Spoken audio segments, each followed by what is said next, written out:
O zelo pela casa do Pai. Meus caros irmãos e irmãs aqui no santuário, você que nos acompanha de casa e você que vai ouvir esta pregação depois que ela foi aqui realizada. Nós estamos numa celebração muito especial para nós que somos cristãos católicos. Celebramos a Basílica, a dedicação da Basílica de São João do Latrão. É a catedral da cidade de Roma. Nós conhecemos muito pelas mídias, também pelo conclave, pela Praça de São Pedro, uma das praças mais famosas do mundo, a Basílica de São Pedro.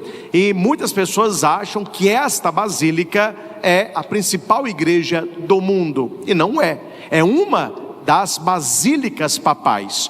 Toda a atenção que se coloca na Basílica de São Pedro é porque nela se celebram as grandiosas celebrações pontifícias, porque nela está o túmulo de São Pedro. Então, quando você assiste alguma missa pela TV, ou que você procura na internet, você verá que tem o altar, atrás temos o altar da confissão, tem lá o vitral do Espírito Santo, onde fica a cadeira, do Papa. Temos o pau da Guino de Bernini, aquelas colunas retorcidas, e embaixo você vê um buraco, que é escuro. Ali é o túmulo de São Pedro, que era uma antiga capeloca na colina vaticana, que era filha do imperador Constantino, depois foi doada para a igreja. Foi nessa colina que se fez a primeira basílica constantiniana de São Pedro, que ruiu, e construíram agora a atual. Essa é a maior igreja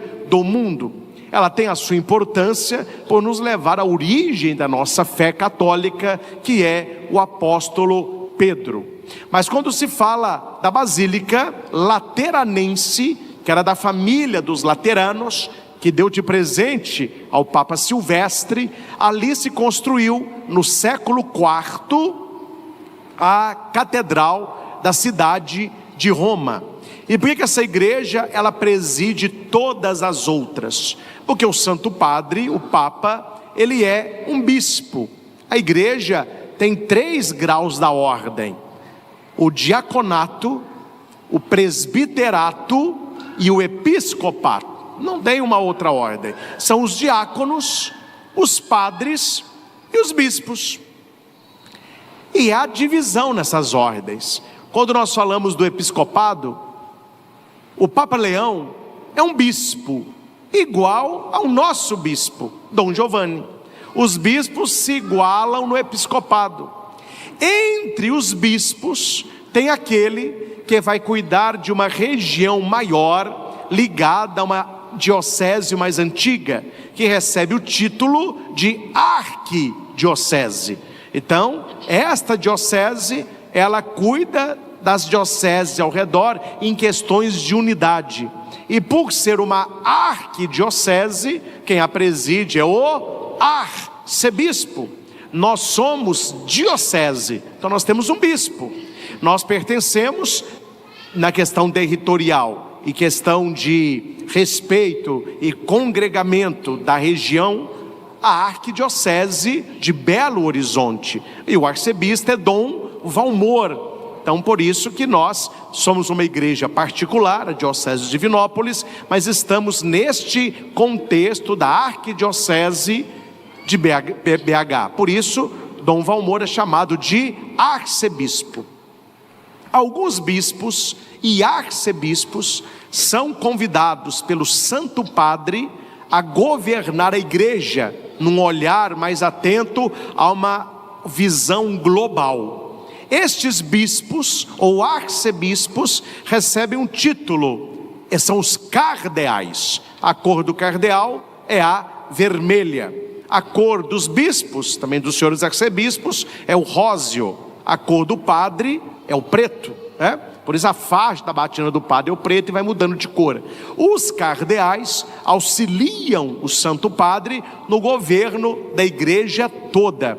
Tem os cardeais que moram no país, nós temos no Brasil alguns cardeais, e tem os cardeais que moram em Roma, para ajudar o Papa no governo da igreja, eles são os prefeitos dos dicastérios. Então são nomeados pelo Santo Padre, auxiliando esses cardeais. Temos bispos e muitos padres. É dos cardeais, do colégio cardinalício, que vai sair o Papa. Os cardeais se reúnem em conclave e elegem um bispo. Qual bispo? O bispo para a diocese de Roma. E por ser a diocese de Roma, é a diocese primaz do mundo, porque Pedro morreu em Roma. Então o bispo de Roma recebe o título de Papa, o Santo Padre, o Sumo Pontífice, e a cor dele é a branca. Então, em questão de episcopado, o Papa Leão tem a dignidade de bispo de Dom Giovanni. Os dois são bispos. Só que o Papa Leão, ele foi colocado à frente da igreja, porque Dom Giovanni, como bispo católico, ele sucede os apóstolos. E o Santo Padre sucede São Pedro, foi o primeiro Papa da igreja. Claro que na época não tinha este nome, mas foi sobre ele a edificação da igreja. E por ele ser o bispo de Roma e o sucessor de São Pedro, ele tem o governo da igreja inteira. Por isso que a diocese de Roma é a diocese primaz. Todos os bispos, arcebispos, cardeais, sacerdotes, diáconos, religiosos estão sob a autoridade do Papa. Ele é o vigário de Cristo aqui na terra. Falando em vigário de Cristo na terra, faço questão de abrir um parênteses. É um título muito bonito que coloca nos ombros do Papa que ele é como se fosse o pastor da igreja universal. Quando fala igreja universal, igreja católica do grego, que é universal, né? O Papa Francisco tinha abolido o título, dizendo que não era bom colocar sobre os ombros de um só o peso da igreja toda. Graças a Deus, ao bom senso, o Papa Leão XIV retomou o título, dizendo que ele é o vigário de Cristo na terra. E o é, porque ninguém ocupa o trono de São Pedro sem ser o Santo Padre. Estou explicando essas coisas porque nem sempre as pessoas sabem como que a igreja se organiza. Roma é uma diocese e tem uma catedral. A nossa catedral, aqui em Divinópolis, a Catedral do Divino Espírito Santo. A Catedral de Roma é São João do Latrão. É onde o Papa, como bispo de Roma, se reúne com o clero dele, que são os padres de Roma, junto com os bispos e os que trabalham ali. E por ser a Catedral do Papa, que é sucessor de Pedro, ela é a principal igreja do catolicismo. É por isso que existe essa festa, a dedicação da Basílica de São João do Latrão, que é um presente para o Papa da família dos lateranos ou lateranenses. Por isso São João, que é São João do Latrão, que foi a família lateranense que doou tanto o terreno como a basílica. A sua dedicação, já disse aqui, foi no século IV, e o Papa da época era o Papa Silvestre, e é a principal igreja do mundo, é a mãe de todas as igrejas. Então, quando a igreja celebra aqui em Divinópolis, em Minas Gerais, no Frei Galvão, a dedicação de uma basílica lá em Roma, a igreja quer mostrar aos fiéis, e nós queremos mostrar ao Santo Padre, que nós estamos unidos a Ele, a única igreja fundada por Jesus Cristo. Então esse é o título, que é o tema que nós celebramos hoje, São João do Latrão. Mas a igreja não quer que nós celebremos apenas um templo feito de pedra, que é uma igreja muito bonita, não é? Quem for a Roma, visite. Ela tem 12 imagens enormes dos 12 apóstolos, e cada um com um símbolo nas mãos, mostrando como foi o martírio dele. O único que tem nas mãos o livro é São João, que ele morreu de velhice, né? Os outros todos foram martirizados. Uma igreja realmente lindíssima. Onde está a cátedra, que é a cadeira do Papa, como bispo de Roma. Por isso, meus irmãos, eu vou abrir um parênteses e não vou aprofundar o assunto para não gerar tititi desnecessário, mas é muito interessante como que algumas igrejas evangélicas, protestantes, neopentecostais, pegaram uma palavra de origem católica indevida a eles, que é a palavra catedral. Que na verdade os protestantes, eles são pastores. Esses graus de episcopado, diaconato, presbiterato, é da igreja católica desde o século I. Então não há sentido uma igreja evangélica falar que é o templo deles se chama catedral. Aí, porque eles colocam o nome de catedral, eles pegaram outra palavra nossa. Aí certos pastores se autodenominam bispos. Aí eu sou bispo. Por que eu digo que eles se autodenominam? Porque para ser um bispo validamente ordenado pela sucessão apostólica, é preciso que ele tenha o ritual da sagração episcopal por bispos validamente ordenados, voltando na sucessão e chegando a Pedro. Estes são os bispos válidos, o que eles não são.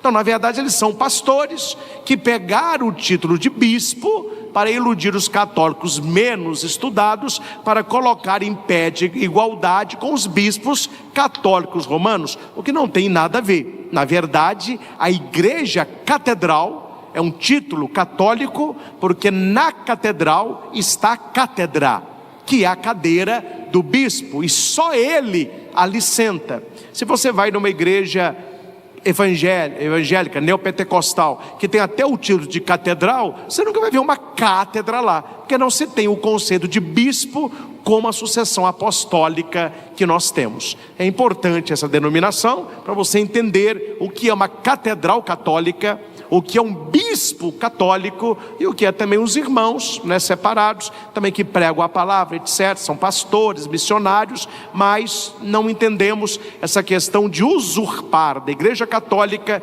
coisas nossas, adaptando uma realidade reversa à nossa. Por isso o nome protestantes, eles protestam contra a doutrina católica. Dito isso, uma palavra também sobre as leituras, que são muito interessantes. Eu quero ficar mais no Evangelho, citando as outras duas, para entendermos a importância das nossas igrejas. Não é? Estou falando para nós somos católicos. A igreja católica, ela tem a noção de templo como Jesus. E eu vou explicar o porquê. Atenção no que eu estou dizendo. Vou explicar com calma e com clareza. A noção do templo católico é a mesma noção do templo que Jesus tinha na cabeça dele.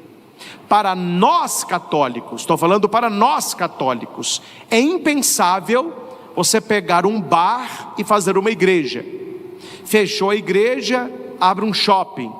Ou você pegar um cinema e transformar numa igreja, porque o ambiente eclesial católico, ele é consagrado para o culto, e para que exista uma igreja e um templo católico, não é apenas um terreno ou uma porta, é necessário desde o fundamento uma consagração da pedra fundamental, e aquilo que a igreja é exclusivamente para o culto divino, não tendo aqui dentro manifestação nenhuma que não seja litúrgica, que não seja católica. O que estava na cabeça de Jesus, que na cabeça de Jesus o templo não é secundário, o que é na cabeça de alguns irmãos separados, porque se tem uma porta para aluguel, eles alugam lá. Se é uma lotérica, agora aqui é a nossa igreja, não é ali mais, então vai ser no shopping, não é no shopping, então vai ser ali na esquina, numa garagem, o que para nós não cabe. Porque para nós, o conceito de templo é o conceito de Cristo. E qual é o conceito? A casa do meu Pai. Cuidado, meus irmãos, quando nós desvalorizamos a importância do templo, colocando como se a única importância fossem as pessoas e não o templo. As pessoas são importantes, lógico, mas o templo também o é. As pessoas são templos do Espírito Santo e nós o somos. Somos sagrados que Deus habita em nós, o somos, mas o altar é sagrado, o presbitério é sagrado, os vasos litúrgicos são sagrados. Eu nunca disse o nome da família, também não vem ao caso, mas quando eu era padre, pároco, aqui na paróquia de Nossa Senhora Aparecida, o santuário de Nossa Senhora Aparecida, nós enfrentamos um mês de turbulência, tanto eu como o conselho administrativo, que me blindou bastante na época. Aqui eu vou dizer que vocês não sabem quem é. Uma família, no mínimo desequilibrada, totalmente desequilibrada. A mulher estava grávida, e a mulher cismou que o desejo dela era tomar Coca-Cola no cálice, que eu celebro a missa. Na cabecinha dela era uma taça, era um copo, mas na concepção da igreja é um objeto sagrado, usado exclusivamente na celebração da Eucaristia. E a loucura não ficou só na donzela, porque o marido se sentiu ofendido, porque foi negado a ela tomar a coca no cálice, e ele me procurou altamente raivoso, e não parou por aí. Veio ameaças, eles começaram a ir à missa, começaram a me cercar na sacristia, a bater boca no conselho. O cara queria, porque queria na marra que a mulher bebesse coca no cálice. Precisamos entender que aquilo que é sagrado, é sagrado. Aquilo que é para o uso litúrgico, é para o uso litúrgico. Atenção, meus irmãos, se o templo não fosse importante, Jesus teria condenado a atitude. Vocês estão fazendo comércio aqui, roubando dos mais pobres para fazer sacrifício.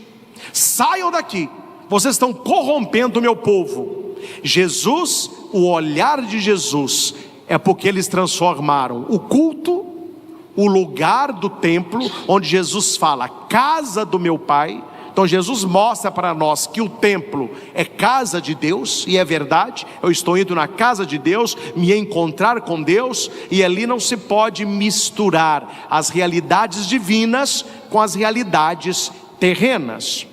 Aqui um pequeno parênteses, para a gente não levar a coisa para o outro lado. Aí, está vendo, padre? Jesus fala que não pode fazer da casa do meu pai uma casa de comércio. Então esse negócio de dízimo, de coleta, de vender essas coisinhas, de barraquinha, está tudo errado. Tinha que ser tudo de graça. Não é isso que Jesus está dizendo. Que o que é que mantém o templo? O que é que mantém a igreja? O que é que mantém o espaço celebrativo? A oferta dos fiéis. O problema não é o dízimo, o problema não é a oferta, o problema é quando eu uso o sagrado para pegar o seu dinheiro, vendendo a graça ou a bênção. Isso é um pecado mortal, e que em certos lugares já aconteceu. Então o Senhor está condenando fazer do templo um ganho pessoal, usar a fé das pessoas para um enriquecimento próprio ilícito, pegar o dinheiro do templo para o pessoal. E isso eu posso lhes dizer como padre, que a igreja fica de olho na fiscalização dos livros contábeis. Não existe, é uma ordem da igreja, e Dom Giovanni continua, como foi com Dom José Carlos, Dom Tarcísio, Dom José Belvino, Dom José Costa Campos e Dom Cristiano, os nossos bispos todos. O padre, ele é proibido de administrar financeiramente a sua igreja. O que é isso? Ele não pode pegar a coleta e ele contar em casa. Eu não posso receber o seu dízimo, eu não posso receber oferta em dinheiro aqui, padre, é para o santuário, toma aqui R$1.000. Eu tenho que agradecer a oferta e encaminhar para a secretaria, ou encaminhar para o conselho administrativo, porque existe um conselho, e é este conselho quem me paga. O padre tem a côngrua, que é um salário, né? Mas se chama côngrua, que vem direto da diocese. Aí eu vou ali mexer, vamos ver quanto que a igreja tem, vamos ver quanto que é meu. Aquela história engraçada, né? Que o pessoal levava o dinheiro para o quarto e falou: oh, meu Deus, aqui está o dinheiro da festa, eu vou jogar para cima, o que o senhor pegar é do senhor, o que voltar é meu, não é? Ó, mais perto que é pulga, né? Não é assim que a igreja é vivida. Então há um balanço mensal para a diocese, há um sistema diocesano ligado à cúria diocesana. A secretária nossa é a Bárbara, como todas as outras, ela é imbuída desta ordem, não é um pedido, ela é uma funcionária, é uma ordem que ela tem. Não existe caixa 2, o dinheiro que entra, ele é contabilizado, ele entra no banco, e tudo que sai da igreja é com nota fiscal. Tudo que entra é lançado no caixa. Então não é uma festa, não. E se porventura o ministro ordenado tem algum tipo de desvio do dinheiro aonde ele é colocado para pastorear, no caso eu, aqui no Frei Galvão, ele é automaticamente afastado das suas funções. Então a igreja precisa do dinheiro para se manter, isso é lógico, mas a igreja não cobra pelo sacramento. Olha, gente, nós vamos estar a comunhão aí, então para você comungar é R$100. Então você está o 100, eu te dou a comunhão. Não existe isso. Para você casar, você tem que pagar aí R$500. Você pode pagar a flor da igreja, o coral, a limpeza, mas o ministro você não paga, não é? Se o padre é de fora, você vai pagar a gasolina do padre. Se ele é seu amigo, você pode dar um presente para o padre, esse é problema seu, mas a igreja não cobra. Aí eu vou marcar o batismo, não se cobra por batismo. Ah, padre, faz uma visita a um doente no hospital. Ah, é R$150, à noite é 200. Não se cobra, se vai de graça. Ah, padre, eu quero uma unção, eu estou doente. Se dá a unção gratuitamente. Então o sacramento, ele não é vendido. De graça recebestes, de graça havereis de dar. Agora, isso não nos isenta da nossa responsabilidade financeira para com a igreja, na devolução do dízimo, no momento da coleta, numa oferta generosa, que você sabe que estará ajudando ali. Mas a questão do evangelho não é essa.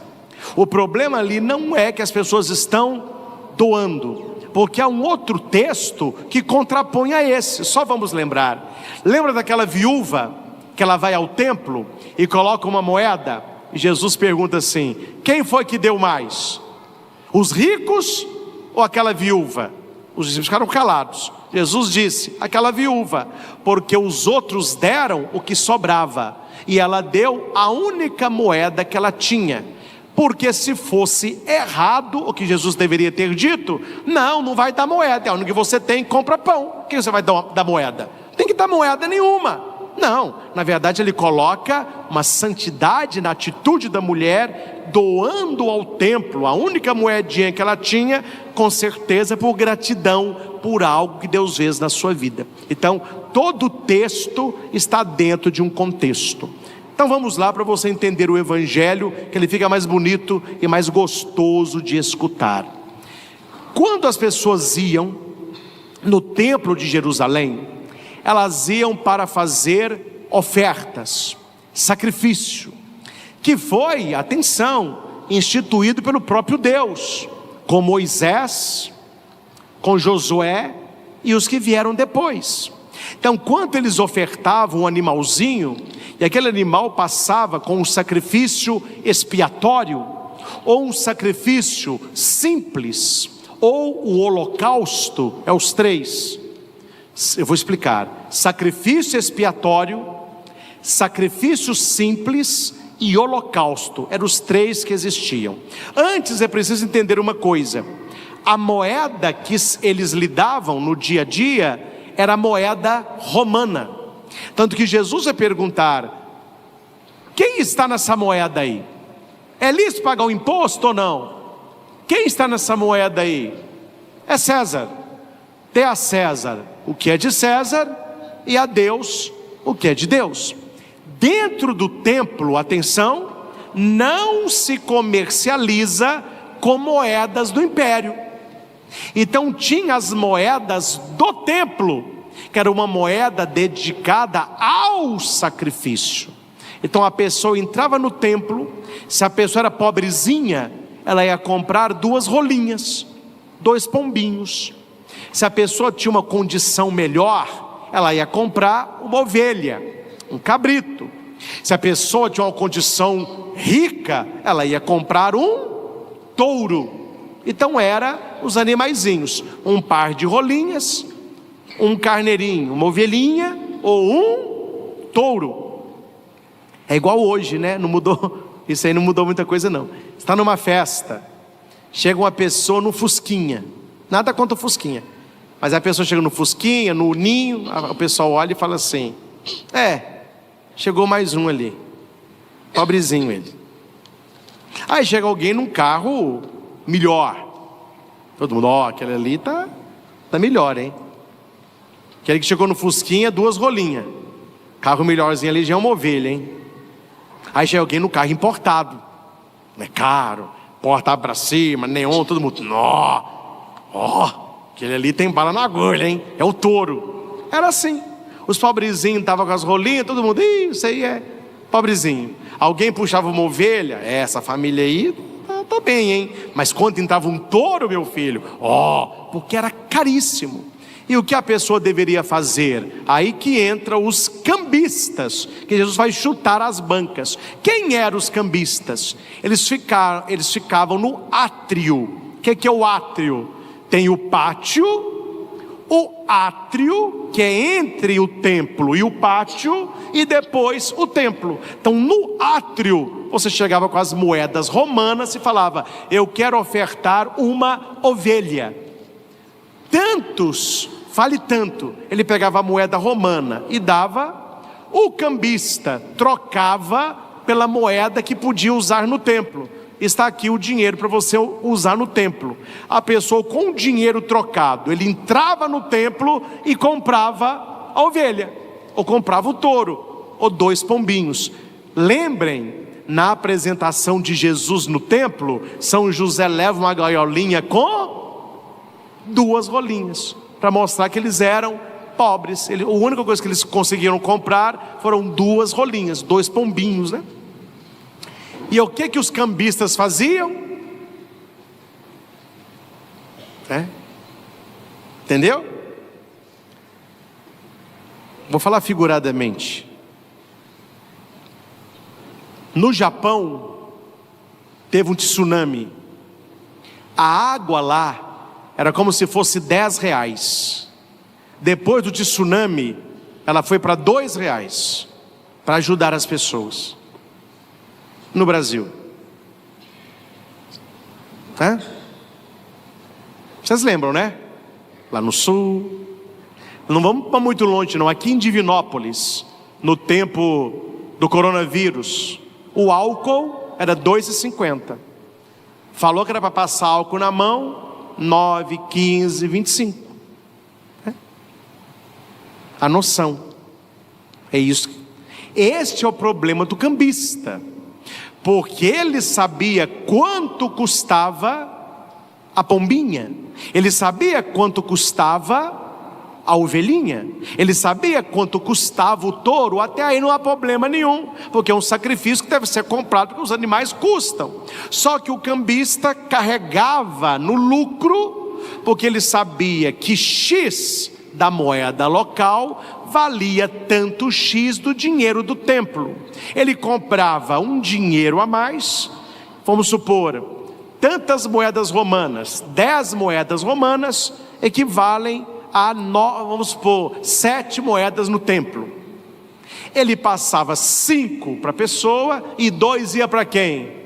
Para ele. Ele estava usando o templo para enriquecer a boa fé da pessoa, para pegar dinheiro para ele.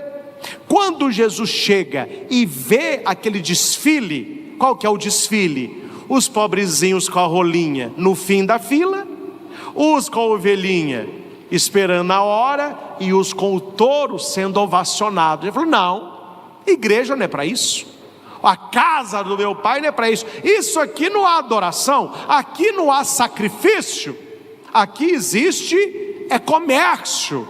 Aí ele faz um chicote e coloca o povo para correr, coloca touro para fora, ovelha para fora, o povo correndo, chuta lá a banca dos cambistas, Mas olha o carinho de Jesus para com os mais pobrezinhos. Ele não toca na pombinha, na rolinha. Ele fala com a pessoa: tirai isso daqui. Não faz da casa do meu pai uma casa de comércio. Jesus se solidariza com aquele que pouco tem. Com aquele que pouco tem. Essa questão do dinheiro, meus irmãos, eu falo porque sou, e você também o é. Na questão do dinheiro é muito bom ser católico, viu? Primeiro que ser católico é mais barato. E a seriedade que a igreja leva com o dinheiro é diferente também. Vou contar um testemunho que eu acho que eu nunca contei para os senhores. Eu era padre da Senhora Aparecida. Talvez alguém conheça. Na rua da igreja, aquela rua Iguatama, na esquina, antes daquela rua do Peixe Dourado ali, morava uma família, onde os filhos foram estudar. A filha se casou e mudou para outro bairro de Divinópolis. O marido morreu e morava a senhora, uma senhorinha. E ela não era aposentada. E eles tentaram arrumar os papéis para ela. Foi a vida toda lavadeira, varria a casa, mas nunca foi fichada nada. Ela ficou muito idosa, não tinha como ela sobreviver. A família entrou com o pedido da aposentadoria. Sem a família saber, ela fez uma promessa a Nossa Senhora, que se ela aposentasse aquele ano, o primeiro salário dela, ela iria doar para o santuário, o salário todo. Uma pessoa muito pobre. E saiu a aposentadoria. Não é que um dia eu estou lá atendendo as pessoas, está uma senhorinha sentada de chinelinho, vestidinho, com um envelope na mão, um envelopinho até cheinho, porque parece que fez um acerto retroativo. Então naquele primeiro pagamento ela recebeu acho que 4, 5 meses, conseguiu uma boladinha boa. A pessoa que não tinha nada, né? Aí terminou, queria falar com o Padre Kish. Aí na época era livre, falou: mas terminou, o que é? Não, é rapidinho, eu vou entregar uma coisa para o Padre Kish. Ela chegou um presentinho para mim, né? Eu falei: não, pode entrar, a senhora vai bem? Tudo bem, padre. Trouxe um presente para o santuário. Pode ser até um pouquinho para o senhor também. Usa porque você precisar. Aí eu olhei o envelope e falei assim: o que é isso? Ele falou assim: não, é porque eu fiz uma promessa, e contou o caso. Hora que eu abri, meu filho, é como se fosse hoje, nota de 100, 50, mas era mais ou menos uns 5 mil, 6 mil reais hoje. Era um valor substancial. Aí eu olhei o cabelinho dela, a roupinha, eu falei: não, tem alguma coisa errada. Como? E eu falei com ela: olha, se a senhora doar uma nota dessa de coração, Nossa Senhora está muito feliz. Não, é tudo. E ela estava, falei: então, eu vi que não ia resolver, falei assim: então, vem cá, quanto que tem aí? Se eu não sei não, eu sei que vou. Falei: então, chamei a Lívia, contei perto, anotei no envelope, falei: assina aqui para mim. Ela assinou, aí a secretária assinou, eu assinei, carimbei, falei: então, está doado, viu? Muito obrigado. E ela foi. Falei com a Lívia: descubra quem são os filhos e chame aqui. Chame aqui. Não demorou, porque a mulher frequentava a Nossa Senhora Aparecida. Aí na outra semana veio a filha dela. O que foi, padre? Contei o caso todo. E ela falou assim: padre, olha o coração da minha mãe. Está com luz atrasada, está com remédio vencido, não tem muita coisa, e o dinheirinho dela todo. Eu falei: vamos fazer o seguinte, vamos usar o bom senso pastoral. O coração da sua mãe quis doar isso tudo, e Deus aceitou tudo. É o holocausto dela. Holocausto é isso, é ofertar a vítima toda e queimar tudo, não sobra nada. Holocausto, ela ofertou o holocausto. Só que o holocausto que Deus quer não saiu do bolso dela, é o coração dela. E eu vi uma senhora que já entregou o coração. Vamos fazer o seguinte, para não falar que ela não cumpriu a promessa, eu vou ficar com a maior nota do envelope, que na época eu acho que era 100. Esta é a doação da sua mãe. Este envelope você vai levar, vai gastar com ela, vai ajudá-la, e depois, para não iludi-la, você vai falar que o padre fez com a Nossa Senhora uma outra promessa, que ia devolver para ela o valor financeiro e que aquele dinheiro que o padre ficou iria dar tantas missas pelos membros da família dela falecido, incluindo o esposo. Então a promessa dela seria tantas missas que já foram pagas. Ela ficou muito feliz. Falou: o que vale mais? Esse dinheiro ou tantas missas? Ah não, tantas missas. Aí a mãe falou: graças a Deus. Levou, ela viveu uma vida muito cômoda, arrumou a casinha dela. Meus irmãos, nós devemos ter consciência moral financeira. Foi um dever moral devolver aquele tufo para a família. Talvez a família nem sabia que tinha tanto ali. Precisamos enxergar o templo como uma família que se congrega e que ajuda, e não um local onde o fim é o lucro. Nós precisamos da doação de vocês. Falo isso com tranquilidade. Quando temos barraquinha, nós vemos agora a festa de Frei Galvão. As pessoas doaram muita coisa, graças a Deus. A barraquinha tem o lucro, tem o dinheirinho. Foi para o cais do santuário que nós precisamos. Os funcionários, luz, água, a capela que tem que ser feita, os gastos mensais. O problema é quando eu uso disso para pegar o seu dinheiro. Quando existe som, luz, apelo moral, gritaria, som alto, aí meu filho, o que tem vai. O que tem vai. Tem até igreja que tem a região VIP, vocês sabiam disso? VIP. E durante o culto tem champanhe, tem salgadinho. Pesquisa na internet, não está longe de nós não, viu? Está lá na internet, vai pesquisa. Mas quem está na VIP? Quem paga por mês X mil reais. Aí você vai ficar numa região separada VIP. Tem a região dos benfeitores. São as 3 fileiras primeiras das igrejas. Algumas, não católicas, né? Mas quem senta nessas 3? Os que têm X contribuição. O chicote vai comer, hein? Porque se Jesus entrar, meu filho, o chicote vai comer. Não sei se fazem. Penso que não fazem. Eu também não faço. Chegou aqui, e as pessoas sabem, quem trabalha comigo sabe que eu sou assim. Uma pessoa que tem muito. Padre, a gente pode fazer isso? Pode. Se chegar um pobrezinho, ele pode. Padre, isso aqui pode ser feito? Não. Se chegar um rico ou um pobre, não. Há, claro, um dever moral com certas pessoas, pela ligação com o santuário, que há, não é uma adequação, mas aqui a orientação é acolher com sorriso, quem chega de limusine e quem chega a pé, dar a comunhão com dignidade, quem tem muito, quem não tem nada, dar a bênção, para quem vem de longe, para quem vem de perto. O problema do evangelho é transformar isso aqui num meio de lucro, e é o que está virando muita igreja por aí. A finalidade é a parte financeira. A pessoa que não paga, nem na igreja ela pode frequentar. Isso aí está um pouco estranho. E quais são os 3 sacrifícios para encerrar? Primeiro é o sacrifício expiatório. Isso aqui é bom vocês saberem, né? Porque Jesus fala do sacrifício do templo.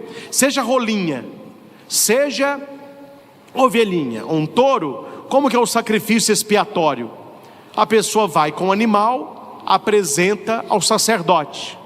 O sacerdote reza na pessoa e ele estende a mão sobre o animal, passando o pecado da pessoa para o animal, e aquele animal é imolado, porque expiatório, e quem deveria morrer é a pessoa, mas a pessoa não vai morrer, ela joga o pecado no animal, ela oferece a oferta, e aquele pecado, aquele animalzinho sacrificado, é como se o pecado dela fosse expiado nele, é o cordeiro. Por isso que Jesus fala: eu sou o Cordeiro de Deus, eis o Cordeiro de Deus. Ao invés de nós estarmos na cruz, foi a única oferta, ele que é o sacerdote. Então esse é o sacrifício expiatório, joga-se no animal a culpa, é herança de Abraão, de Josué, Moisés.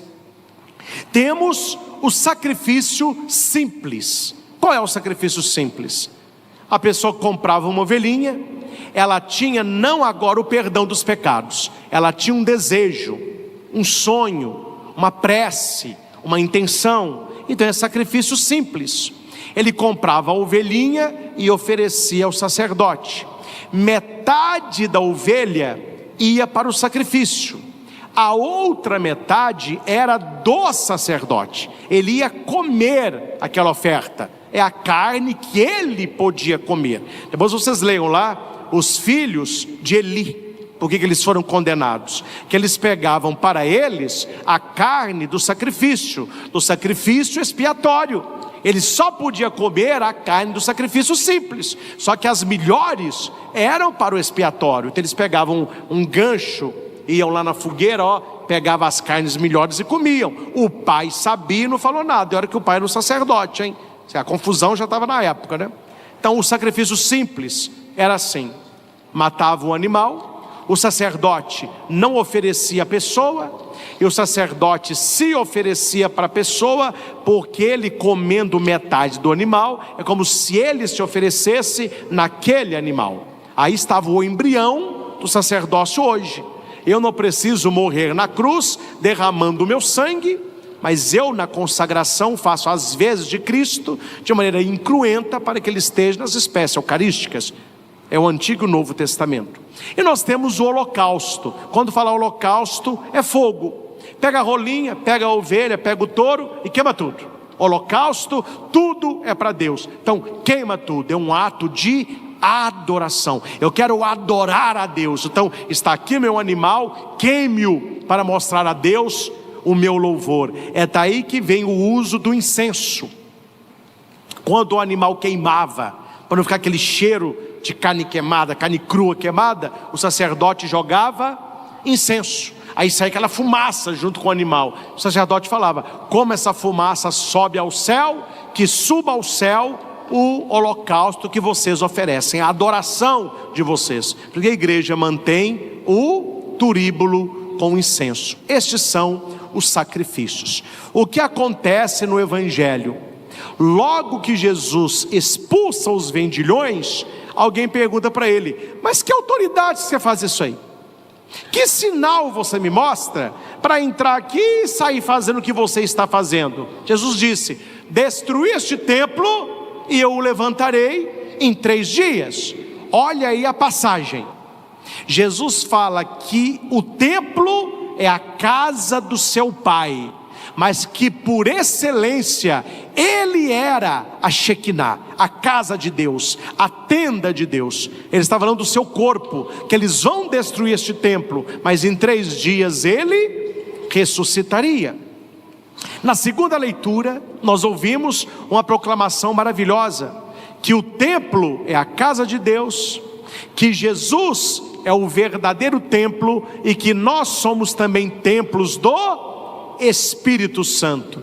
Templo de pedra, Jesus Cristo, cada um de nós são templos de Deus, da presença de Deus. E olha aqui a jogada. Quem gosta de Bíblia vai gostar da jogada, a jogada bíblica. Quando Jesus fala assim: não façais da casa do meu pai uma casa de comércio, não comercializar o que é de Deus. O que Judas fez? Comercializou o Filho de Deus, vendeu Jesus por 30 moedas de prata. Olha o comércio de Cristo. Aquilo que não podia fazer no templo, Judas fez com Jesus. E nós muitas vezes nos vendemos, nós que somos templos de Deus.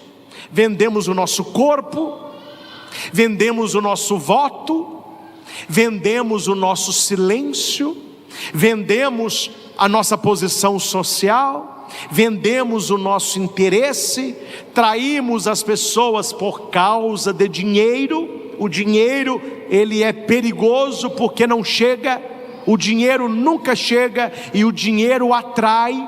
Se a pessoa não tiver uma via moral muito sólida, o dinheiro vai corrompê-la, que na cabeça dela todo o prazer, toda a alegria, toda a tranquilidade da vida humana está baseada onde? No dinheiro. Então o dinheiro, ele é atrativo.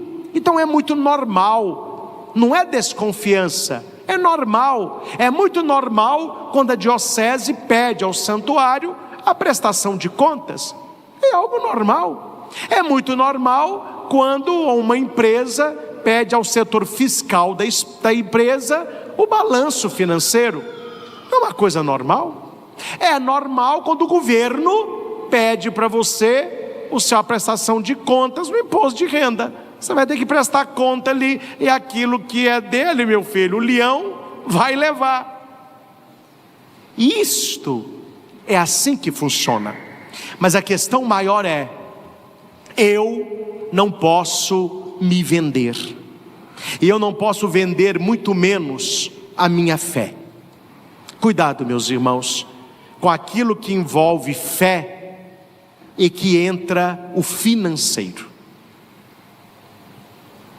Aqui a gente tem que separar as coisas. Vai ter o encontro? Tem que ter inscrição. Lá tem que ter inscrição.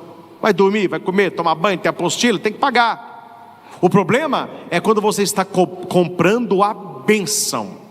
Eu quero a cura de tal pessoa, então me paga tanto que eu faço o trabalho. Paga tanto. E é interessante, uma pessoa carente, e aqui eu não preciso falar nome, que os senhores são inteligentes. Uma pessoa carente, e bem, se cair na mão de um desses, a pessoa fica sem nada. Eles levam tudo, porque a consciência é financeira. Quero finalizar com uma frase apenas de José Ratzinger, quando era cardeal.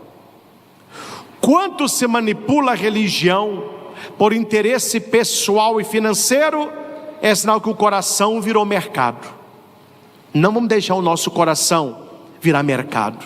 Não estamos aqui por causa de lucro e de ganho, estamos por causa da graça. E pela graça que recebemos, aí nós contribuímos, nós ofertamos. Isso é outra coisa. Essa semana, eu sei que vai estar polêmica, mas como eu já estou na polêmica mesmo, vou mais uma que não acrescenta nada, né? Eu recebi um vídeo de um rapaz, não vou citar o nome que eu não sei, mas é alguém de renome na internet. Ele se diz cristão, não se denomina, mas ele foi à missa. E ele gravou um vídeo falando que ele ficou impressionado na missa. E ele falou, não foi na missa em si, foi na hora da coleta, porque ele já foi em várias igrejas. Ele foi à missa numa igreja católica. E o vídeo dele fala, eu achei interessante, que passou perto de mim uma moça, ele falou uma moça com uma sacolinha, não pediu nada, não tinha luz piscando, não tinha emoção, não tinha alguém sapateando, foi algo assim, quem puder põe quanto tem, põe se quer. Aí ele fala sobre isso, que ele viu na nossa fé católica uma igreja que respeita a consciência de quem doa. Quem pode doar muito, que doe. Quem pode doar pouco, que doe. Quem não pode doar nada, que reze. Aí eu fiz uma montagem, eu olhando para o celular, depois eu ponho o rapaz, depois eu fico olhando. Aí eu vou ser obrigado a publicar isso aí, eu não posso ficar quieto, né? Ficou legal a montagem, só que é fala dele, eu não falo nada no vídeo. Ele mostrando, meus irmãos, como é importante a nossa seriedade com as coisas de Deus. Uma coisa eu não lhes garanto, a fidelidade moral de todos, porque tem gente que pela fraqueza humana cai aqui ou acolá. De vez em quando você vê um escândalo aqui ou outro lá.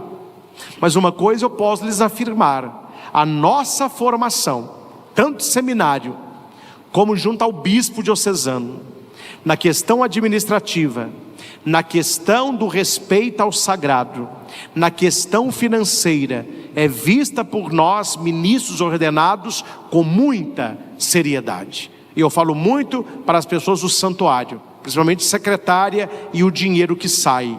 Esse dinheiro que nós gastamos, ele não é nosso.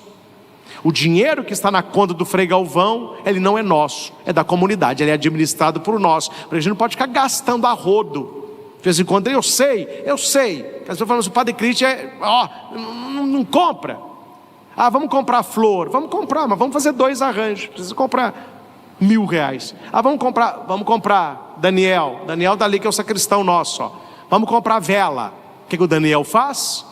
Pega a sobra de vela, a cera que sobra, põe na sacolinha, vai no cara que faz vela, ele pesa, e isso é um desconto para o santuário. Por que eu vou jogar fora algo que vai economizar o valor que você oferta?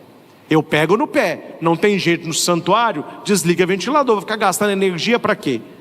Reunião aqui no santuário não se faz dentro da igreja, se faz no espaço celebrativo. Por quê? Porque aqui é para liturgia. Lá tem menos luz, o gasto é menor. Nós temos que levar com seriedade o dinheiro do santuário. Outra coisa é o meu salário, a côngrua. Aí é o que eu quero, é o meu. Mas o do santuário não é meu. Este deveria ser a noção dos nossos governantes. Uma coisa é o meu salário, outra coisa é o dinheiro eclesial. Uma coisa é o salário deles, outra coisa é o dinheiro público, o que é uma mistura no Brasil, né? Parece que o público, ele é privado na gastança. Mas não vamos entrar nisso. É só para lhe dizer, meus irmãos, leve a sério quando você, igreja, entra na igreja para encontrar Jesus templo.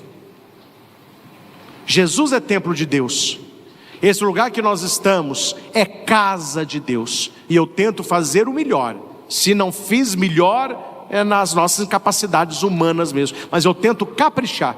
Caprichei no presbitério, nos altares. Ali, a ornamentação nossa, Dona Eliette, muito zelosa. O Daniel na sacristia é extremamente zeloso. Os vasos litúrgicos, sempre muito limpos, todo muito passado. Não é luxo, mas é zelo com as coisas de Deus. Então, como que nós nos comportamos aqui dentro? Porque é casa de Deus. Como você recebe o corpo de Cristo, que é templo de Deus? Ele vai entrar em você, fazer do seu coração um sacrário. Como que você tem lidado com o seu corpo, que é templo do Espírito Santo? Santo é o templo, santo é o corpo de nosso Senhor, santo é o seu corpo. Santo, santo, santo. Santo é o templo, santo é o corpo de Cristo, santo é o teu corpo. Que possamos viver isso, não transformar o nosso corpo, a casa também do nosso Pai, em lugar de comércio. Você não nasceu para vender ou ser vendido, você nasceu para ser oferta, para ser holocausto, para ser queimado no amor de Deus e do divino Espírito Santo. No momento de silêncio, você que está em casa e você que está aqui, vamos deixar cair esta pregação no nosso coração. E tome posse daquilo que Deus usou da boca do Padre para falar a você. Onde você tem que caprichar na santidade? É você estando aqui na igreja, o templo, participar melhor, com mais respeito? Ou a sua atenção maior é com a sagrada comunhão, Jesus, corpo santo de Deus, templo de Deus? Ou é com a santidade da sua vida, a santidade do seu corpo, que não nasceu para pornografia, que não existe para prostituição, para imoralidade, para promiscuidade? Santo é o templo, santo é o corpo de Cristo, santo é o nosso corpo. Pensando nisso, reze e responda a Deus pela palavra anunciada.